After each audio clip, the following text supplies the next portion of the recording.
Assalamualaikum warahmatullahi wabarakatuh. Kembali lagi bersama kami di podcast Himatepa. Untuk podcast kali ini, perkenalkan saya Diva Dharma Puspa sebagai moderator dan teman saya. Perkenalkan, saya Alvina Wahida Putri sebagai moderator juga. Pada podcast kali ini kita kedatangan tamu yang sangat spesial nih. Beliau merupakan salah satu dosen S1 Teknologi Pangan Universitas Muhammadiyah Semarang. Langsung aja, mungkin kita bisa sapa-sapa ke Pak Agus. Assalamualaikum Pak Agus. Waalaikumsalam Pak dan Pak Amina dan semua pemirsa. Oke, pada podcast kali ini kita mau mengusung tema apa nih, Dev? Pada podcast kali ini kita akan mengusung tema tentang membentuk jiwa kewirausahaan di era Society 5.0. Oke, tema ini sangat menarik ya teman-teman, karena mengingat kita sebagai generasi milenial perlu jiwa kewirausahaan pada diri kita ini. Tanpa berlama-lama bisa kita mulai. Oke. Dengar-dengar ini ya Pak Agus punya wirausahanya sendiri ya Pak ya? Alhamdulillah, saya punya wirausaha produk kek dan bakery. Saya juga punya wirausaha sablon. Saya juga punya wirausaha lain-lain. Wah, sekali ya Pak. Mungkin dari Pak Agus bisa nggak ya sedikit cerita tentang mungkin bagaimana sih awalnya Bapak Agus tuh bisa merintis wirausaha yang bisa banyak kayak gini? Ya, sebetulnya kalau nanti nyambung ke 5.0 ya, karena 5.0 itu dunia nyata kita sekarang, dari dunia maya ke dunia nyata. Tapi yang dunia 5.0 itu tentu ada barang yang diusahakan kan, jadi ada produknya kan ya. Kalau 5.0 itu kan cara pemasarannya ya, cara penjualannya yang pasti digital. Kemudian di sana ada metode pemasaran yang berbasis AI, kecerdasan intelektual gitu kan ya, kecerdasan buatan. Nah, bagaimana sebelum ke sana adalah kita memulai usaha ya, membentuk jiwa wirausaha ya. Jadi perlu disadari oleh semuanya ya. Jadi wirausaha itu sebetulnya itu keinginan dan harapan dari semua pihak. Bukan kita pribadi, semua orang punya keinginan yang sama saya kira ya. Iya. Dan bahkan juga pemerintah di sini juga sangat mendorong sekali agar rakyatnya punya usaha, berwirausaha. Karena ya lapangan pekerjaan yang disediakan oleh yang ada ini kan terbatas ya, sementara kan jumlah betul bertambah, sehingga seorang itu harus bisa menciptakan pekerjaan, berwirausaha. Kita tidak pasif menunggu peluang ya, tapi kita ciptakan peluang itu. Itu kan orang yang berpikir maju itu begitu ya. Saya tidak katakan berpikir ini ya, yang berpikir rendah, tapi yang positif itu adalah yang berpikir maju adalah tidak menunggu peluang, tapi menciptakan peluang. Kadang ada juga peluang, tapi peluang itu lewat, berarti dia tidak sadar diri ya, tidak sadar diri ya. Kalau orang sadar diri ada peluang langsung ditangkap. Jadi kalau berpikir maju depan, karena saingan demikian ketat, maka harus menciptakan peluang itu. Dan itu dari mana? Dari wirausaha. Wirausaha tentu harus punya passion, punya hobi ya. Jadi Pak punya hobi apa? Kalau saat ini sih hobi saya paling yang basic kayak mendengar musik gitu-gitu sih. Dengarkan musik. Yeah. Mbak Vina? Kalau saya kurang lebih sama sih Pak, kayak mendengarkan musik, terus menonton film gitu Pak. Ya, sedikit coba hobinya yang ke arah ini, ke arah produktif, misalnya memasak. Maksud saya bagaimana merubah hobi menjadi bisnis, menjadi usaha. Kalau membaca boleh aja nanti di set gitu kan, dari hobi membaca, hobi nonton tadi menjadi sebuah bagaimana kita menciptakan sebuah peluang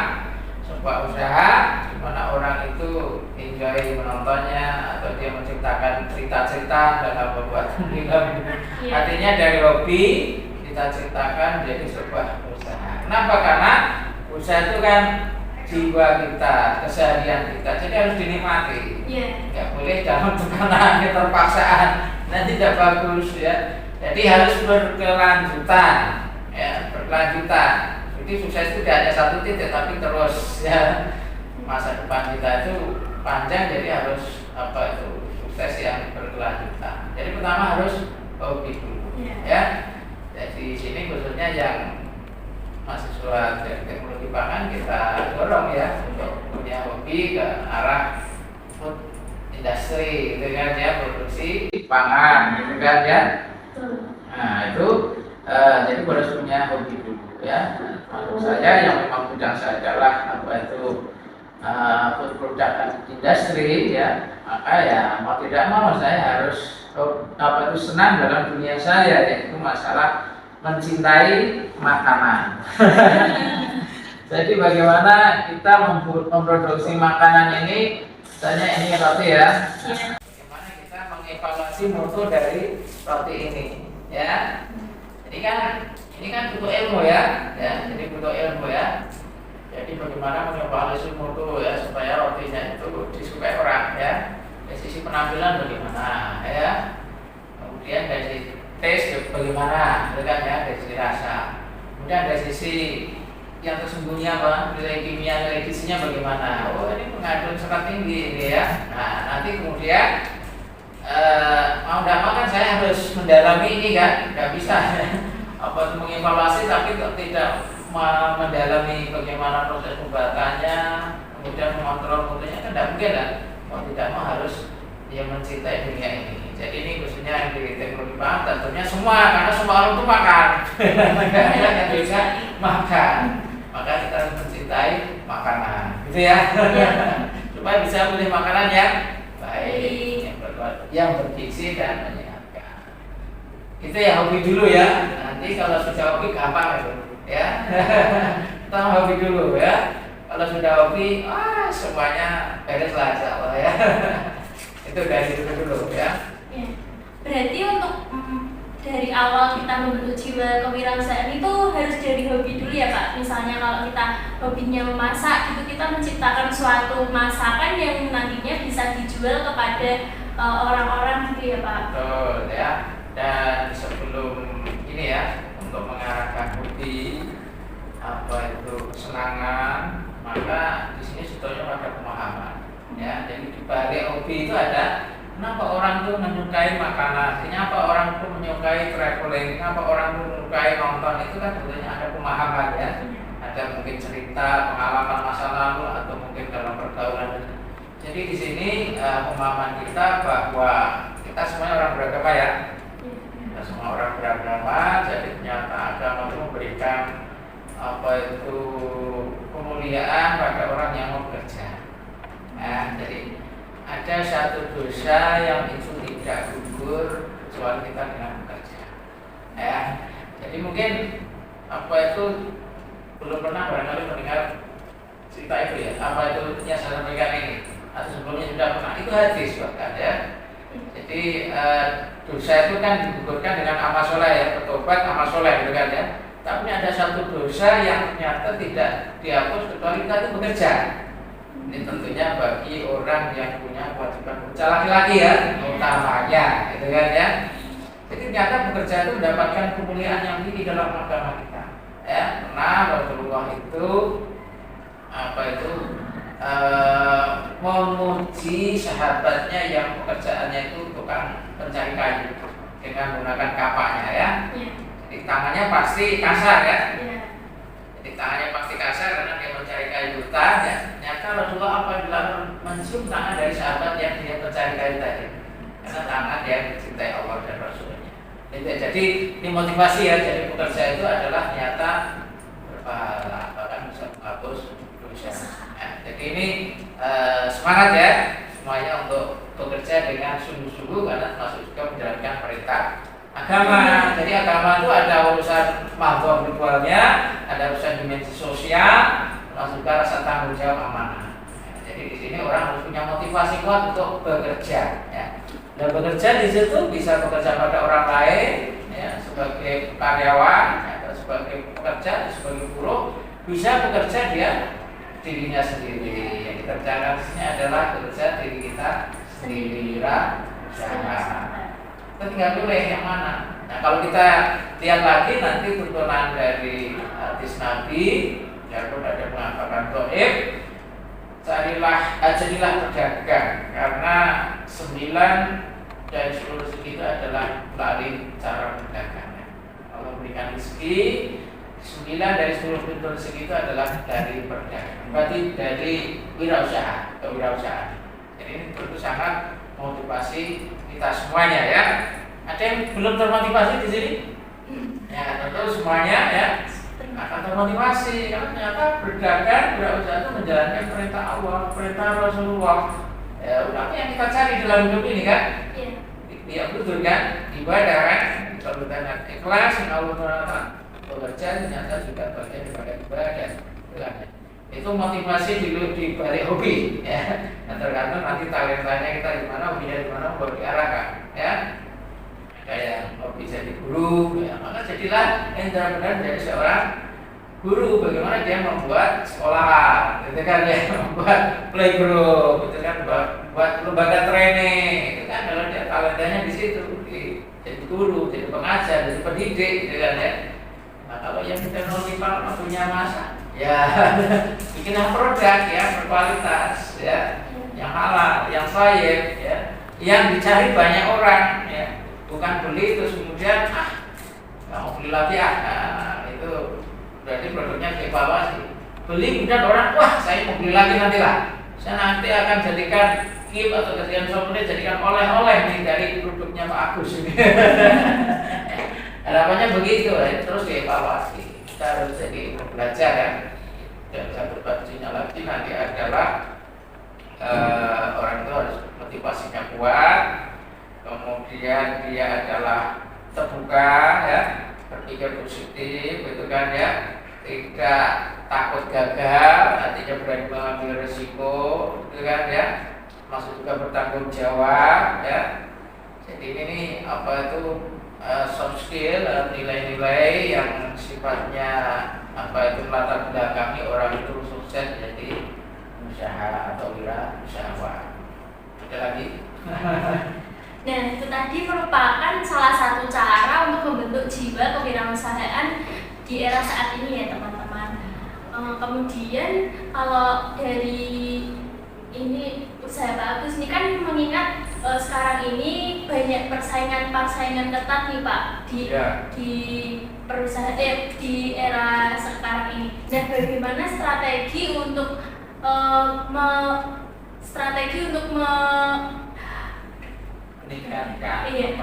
mempertahankan produk tersebut agar bisa bersaing dengan produk-produk di luar sana. Ya, betul sekali pertanyaannya. Jadi ini kunci penting juga adalah orang itu harus menumbuhkan loyalitas pada customer, loyalitas pada pelanggan. Ya, jadi kita harus mengevaluasi terus produk kita, dan biasanya produk yang bagus yang dicari itu adalah yang produk yang hasil inovasi, hasil kreativitas, gitu kan ya, punya segmentasi, punya diferensiasi, berbeda dengan yang lain. Ya, itulah ya, berbeda dengan yang lain, gitu kan ya. Harus dipikirkan itu. Produk kita punya ciri apa, punya kelebihan apa, punya keunggulan apa yang kita bisa jadikan produk yang kita kenalkan kepada pelanggan. Nah, jadi harus punya apa itu loyalitas pada pelanggan ya. Tentunya di sini juga dengan teknik pemasaran ya. Jadi bagaimana menggait pelanggan itu supaya dia tertarik, gitu kan ya. Ya mungkin diberi bonus, gitu kan ya. Diberi diskon, gitu kan ya. Nanti pas dia ulang tahun kita berikan ucapan selamat, itu kan cara-cara. Nah, udah lebih paham lah itu ya dalam hal itu ya. Nah, media sosial jadi orang itu tidak harus ketemu ya, cukup dengan media sosial bisa memberikan apa itu gift pada saudaranya, pada rekannya, pada sejawatnya, gitu kan. Itu yang umum lah. Tapi sebetulnya kita itu kan sekarang itu kan era 5.0 itu sebetulnya bagaimanapun kita itu adalah berada dalam satu komunitas. Makanya Instagram dulu adalah komunitas kita, ya. Jadi memenuhi kebutuhan internet dulu komunitas kita, dari kita oleh kita untuk kita. Nah, jadi komunitas kita di lingkungan, ya saya di kampung itu RT. Jadi tetangga saya, komunitas itu tetangga saya, lebih luas lagi adalah RW, gitu kan ya. Komunitas yang di tempat pekerjaan, gitu kan ya. Jadi orang tahu, gitu kan ya. Aku punya produktif bakery, ya, gitu kan ya. Menyediakan untuk acara hajatan, ya, roti kecil, roti besar, gitu kan ya, produk snack, ya.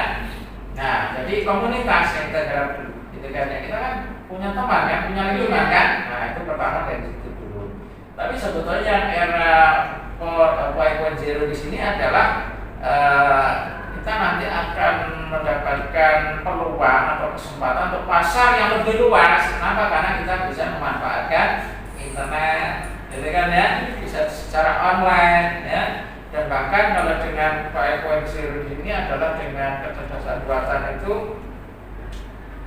pemasaran itu bisa bagus. Pemasaran itu bisa membidik kelompok usia tertentu, bisa membidik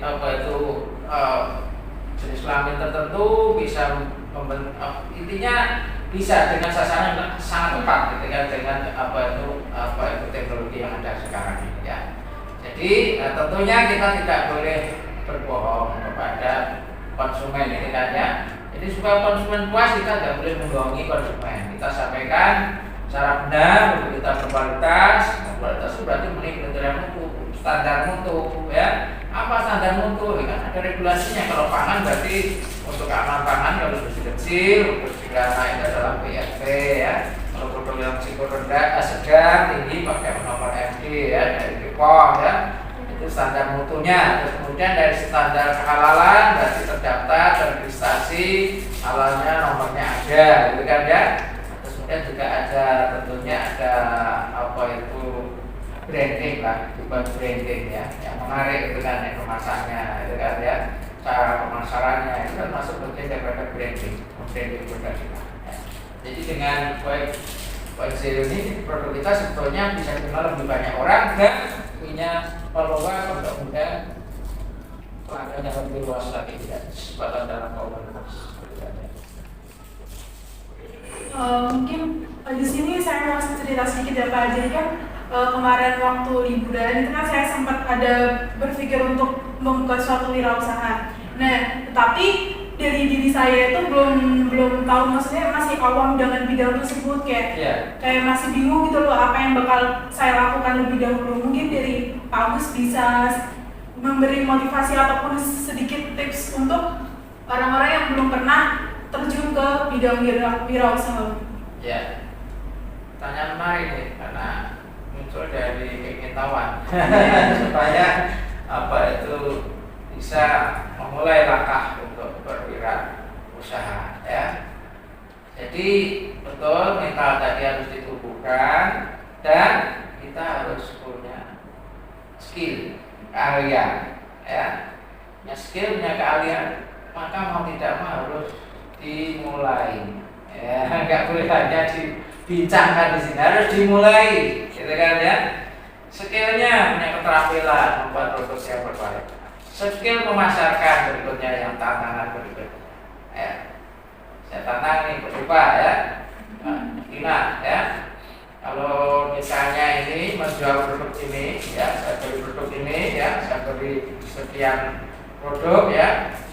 Nah, nanti ada wadahnya, gitu kan. Kira-kira menjual bisa enggak? Berani enggak? Bukan bisa, berani tidak? Kepada temannya, kepada mungkin pacara Car Free Day, gitu, berani enggak? Insyaallah berani. Nah, benar? Iya. Benar atau pernah seperti itu jualan? Pernah sih Pak. Kalau jualan gitu ke teman gitu pernah. Nah, kalau ke yang ini di luar teman gitu, misalnya di acara Car Free Day, Simpang 5 gitu, berani? Bagaimana nih tiba-tiba? Kalau sekarang sih mungkin kalau misalkan ada partner atau temennya mungkin insyaallah bisa Pak. Ya, tidak apa-apa, pertama dengan temannya dulu. Tapi nanti berikutnya mandiri itu berani, harus berani. Karena di situ nyata membangun mental, Mbak mintanya tuh di situ, tidak malu gitu kan. Nanti dilihat orang, wah itu putranya Bu itu kok jualannya malu ditutupi kalau ada. Nah, justru kita buka-buka, artinya ini loh, kenalkan saya ini putranya Bu ini jualan ini gitu ya. Jadi itu mental, karena di situ ada ilmu yang tidak diperoleh dari bangku kuliah atau tidak diajarkan secara teori ya. Mental itu ya, keberanian itu ya. Bagaimana menyapa pelanggan itu kan dipraktekkan ya. Ada orang lewat, Pak, Bu, Mas, Mbak, Kak, ini mohon ini jenengan menawarkan, ini kan satu keberanian ya. Itu keberanian, itu skill menawarkan, gitu kan ya. Nah, termasuk juga di situ nanti menata barang dagangannya gitu kan. Kalau misalnya dia dalam satu tempat gitu kan ya, kan nggak boleh sembarangan ya, harus ditata yang bagus kan.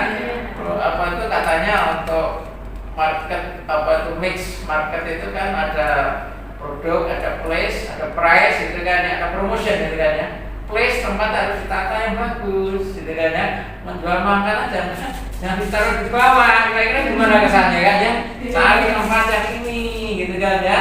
Yang jual pun juga pakainya rapi gitu kan ya, sudah mandi gitu kan. Itu nanti penataan ya, penataan lokasi dan juga cara ini itu enggak ada dalam teori, harus dipraktekkan. Dan itu luar biasa. Saya sendiri juga pernah awal-awal seperti itu, berat tapi ternyata tuh ya hanya bisa didapatkan ilmu ketika kita praktek langsung. Ya, ini tuh caranya ya.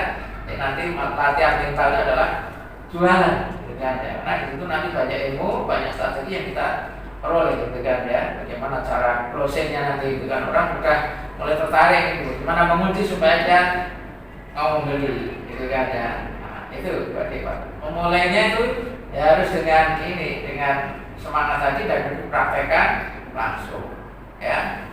Nah, nanti yang lebih besar lagi, kalau kita sudah punya pengalaman kecil tadi, nanti kita buat toko yang lebih besar, bukan toko besar. Kita sudah punya insting untuk ini, menata toko, bagaimana kita menyapa pelanggan, menjual, itu semuanya dari tadi belajar yang kecil tadi, gitu kan. Kita tidak mungkin langsung pada yang besar tanpa dimulai dari hal yang kecil. Mungkin saran saya seperti itu. Nah itu teman-teman, mungkin kalau buat teman-teman nih, kalau misalkan mau membuat suatu usaha itu yang penting kalian percaya diri dulu. Jadi kalau misalkan udah direncanakan terus baru kita bisa mulai. Mungkin kalau misalkan kita masih malu mungkin bisa mengajak teman kita gitu. Bener kan? Iya betul sekali, karena membentuk jiwa kewirausahaan itu nggak hanya teori saja nih teman-teman. Seperti yang Bapak Agus katakan tadi, membentuk jiwa kewirausahaan itu juga harus dalam praktek. Kalau kita bisa praktek langsung, kita bisa mempelajari apa itu jiwa kewirausahaan tersebut. Jadi untuk teman-teman yang ingin memulai wirausaha, kalian bisa ini praktek langsung teman-teman, kayak langsung memulai untuk membuka usaha atau kalian mau jualan sesuatu gitu bisa. Ini juga promosi juga ya, ini adalah Primus Bakery ya. Ya saya juga membantu lah di sini untuk apa itu pengembangannya ya. Ini teman-teman ya ditawarkan ya pada rekan-rekannya, relasinya ya untuk produk kue, roti, gitu kan ya, dan snack. Kebutuhan hajatan melakukan ini bisa menghubungi Primus Bakery di Teknologi Pangan Primus. Ya, makasih. Oke teman-teman, ini kita tadi buka pertanyaan di story Instagramnya Himate Pak Unimus tentang podcast pada siang hari ini. Mungkin dari Mbak Suka bisa membacakan pertanyaannya. Oke, di sini ada pertanyaan, mungkin kita sensor aja kali ya untuk penanyanya. Sebelumnya, apakah Pak Agus pernah bekerja di toko roti ataupun mempunyai pengalaman di toko roti sehingga Bapak bisa membuka bakery ini? Oh ya, jadi usaha itu menangkap peluang ya. Jadi sebetulnya bukan yang pertama kali saya usaha roti itu ya. Jadi saya usaha pertama kali itu justru di percetakan. Ya, di percetakan ya, saya pernah punya mesin offset gitu kan ya, mesin offset folio ya, sablon dan sejenisnya itu ya. Terus kemudian ya karena satu satu lain hal kemudian berganti ya kepada usaha yang lain. Jadi ini usaha bakery ini ya sebelumnya adalah di cetakan gitu ya. Kemudian setelah di percetakan sablon ya, saya pernah punya mesin, punya tempat usaha, punya juga karyawan gitu kan ya. Dan setelah itu adalah saya usaha di penjualan buku ya, penjualan buku-buku pendidikan ya, termasuk buku agama ya. Jadi saya sebagai agen saja gitu kan ya. Saya tidak sebagai penerbit, sebagai agen penjualan ya, secara keban apa ya, ikut pameran gitu kan, pameran book fair gitu kan ya, masuk acara-acara yang diselenggarakan di ini ya, biasanya ada stand gitu kan yang kita ikut display di situ ya. Ternyata itu luar biasa ilmu yang nggak bisa dapat dari teori gitu kan ya, jualan itu ya. Terus kemudian sebelum kita produksi dulu sempat juga ini repacking ya, repacking untuk produk pangan juga ya, abon ikan gitu kan ya, abon ikan ya, saya pernah buat jualan juga seperti itu ya. Ya tentu saya dan nyonya saya dan nyonya, karena memang usaha itu harus dinikmati dan kita sebagai keluarga ya harus berpikir untuk bagaimana kelangsungan keluarga itu berjalan kan ya, dan dipikirkan gitu kan ya. Jadi kadang dalam awal-awal itu ada ya, mau nggak mau kita harus bekerja itu sarana untuk menghasilkan uang, kalau nggak bekerja nggak dapat uang gitu kan ya, ada motivasi di sana juga ya.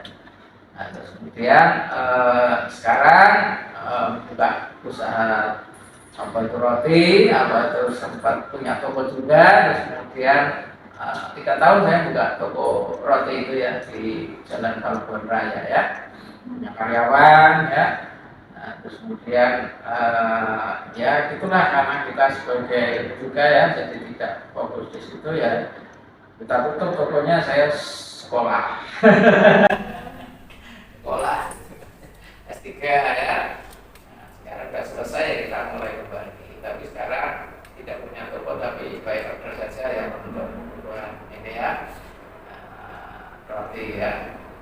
Masih juga di Unimus Bakery ini saya membantu untuk pengembangan ceritanya itu buat jadi tidak ya mungkin pasang surut atau pengalaman itu kan ya, tapi itu sebagai pelajaran yang sangat berharga tentunya ya. Mungkin itu ya teman-teman, jadi walaupun di setiap kehidupan kan kita kan ada yang di atas, ada yang di bawah gitu. Nah untuk wirausaha ini mungkin kita bisa terus berjalan walaupun kita tidak tahu nih ke depannya kayak gimana gitu. Apalagi kan di sunnah Rasulullah juga kita salah satunya itu berdagang. Mungkin itu. Ini ada lagi Mbak Diva, pertanyaan satu lagi dari teman-teman di Instagramnya Mate Pak Unimus. Pertanyaannya, menurut Pak Agus, bagaimana cara menumbuh kembangkan jiwa kewirausahaan di kalangan mahasiswa? Ya, menumbuhkan jiwa kewirausahaan di kalangan mahasiswa. Jadi sebetulnya mahasiswa itu suatu yang harus kalian semua bersyukur, karena tidak semua orang punya kesempatan seperti kalian. Ya. Jadi wirausaha yang di manage oleh mahasiswa, ya, nantinya menjadi sarjana, tentu berbeda dengan wirausaha yang dimiliki oleh orang yang tidak sarjana. Dengan ya, jadi Anda bikin wirausaha dan Anda manage dengan ilmu Anda, dengan pemasarannya Anda pikirkan, dengan strateginya, produknya seperti apa, punya diferensiasi, gitu kan ya.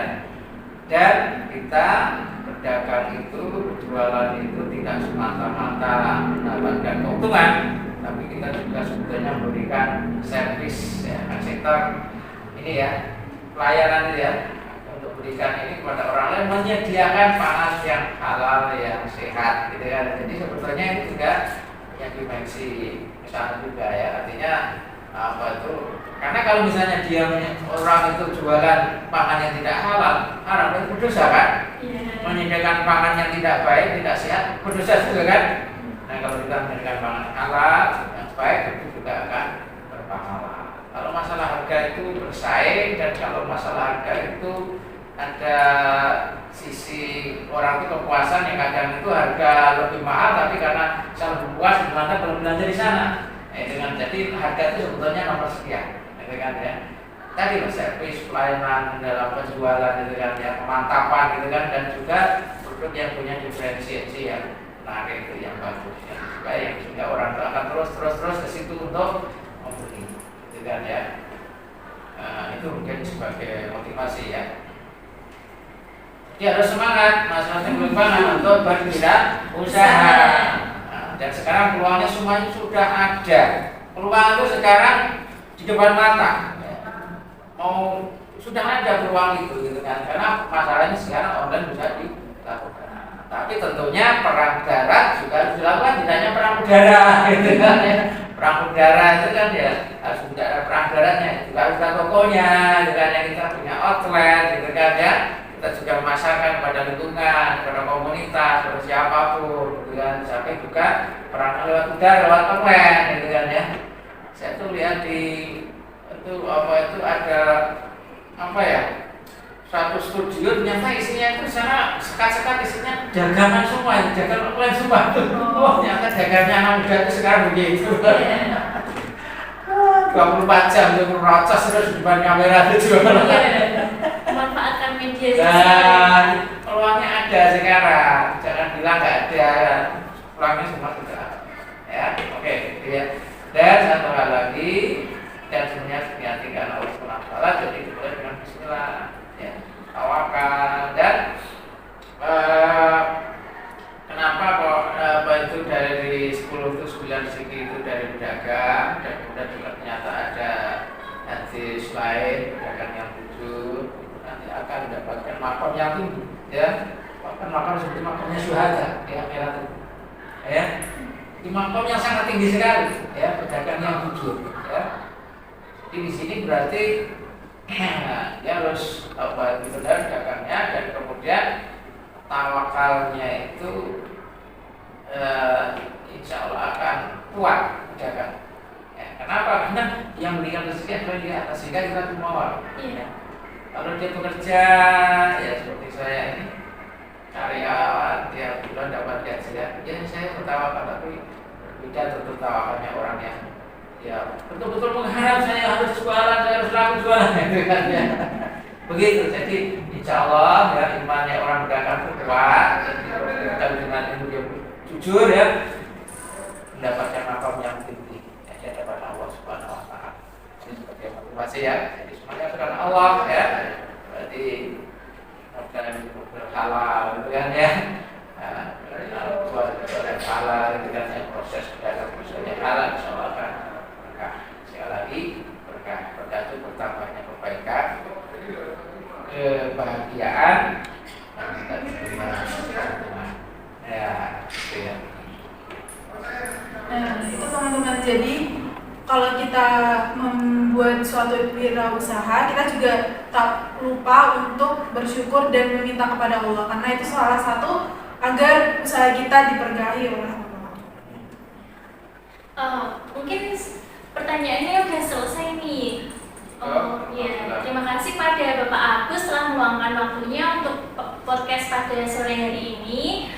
Untuk teman-teman yang ingin membentuk jiwa kewirausahaan, bisa dimulai dari pertama itu ada hobi. Jika kalian memiliki hobi, kalian bisa kembangkan terlebih dahulu hobi kalian, terus ditelaah apa yang harus dipelajari pada hobi tersebut. Kemudian juga untuk membentuk jiwa kewirausahaan bukan hanya dari teori, melainkan praktek langsung atau terjun langsung untuk bisa mendapatkan ilmu-ilmu yang tidak dapat di dalam teori. Mungkin dari Mbak Deva bisa menambahkan. Dan yang paling akhir itu yaitu kita tidak boleh lupa tentang agama juga. Jadi segala apa yang kita lakukan itu tidak boleh lupa kita cantumkan ke dalam agama gitu. Mungkin di akhir season ini mungkin dari Pak Agus ada statement terakhir, closing statementnya Pak? Ya, tentunya harus semangat ya. Bismillah, tawakaltu 'ala Allah. Bismillah aku bertawakal kepada Allah untuk berusaha. Insya Allah sukses dan diberkahi Allah Subhanahu Wa Taala. Amin. Amin. Terima kasih kepada teman-teman yang sudah menyaksikan podcast pada sore hari ini. Jangan lupa like, komen, dan subscribe channel Himatepa dan share ke teman-teman kalian agar teman-teman kalian bisa menonton podcast yang sangat bermanfaat ini. Terima kasih, saya Afina Waida Putri sebagai moderator Dan saya Rifada Mahapuspa juga sebagai moderator. izin pamit. Assalamualaikum warahmatullahi wabarakatuh. Dadah.